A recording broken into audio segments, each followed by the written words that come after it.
সোনু, বাচ্চারা এসেছে? হ্যাঁ, এই এসেছে। এই শোনো, দোকান থেকে আসার আচ্ছা সময় সোনু, আমি তোমার সঙ্গে একটু পরে কথা বলছি, মায়ের ফোন এসছে। এই নাও মা, তোমার রাতের ওষুধ।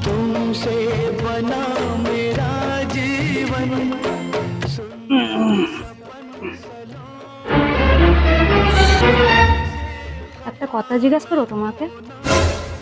হ্যাঁ বলো। তুমি কি মাকে অনেক ভালোবাসো? আরে হ্যাঁ, এটাও কোনো জিজ্ঞেস করার কথা হলো? আর আমাকে? হ্যাঁ, তোমাকেও ভালোবাসি। এ কিরকম কথা বলছো তুমি? তোমার শরীর ঠিক আছে তো? আচ্ছা, যদি কোনোদিন মা আর আমার মধ্যে কোনো একজনকে বেছে নিতে হয়, তুমি কাকে বেছে নেবে? মাকে। তাহলে কি তোমার জীবনে আমার কোনো মূল্য নেই?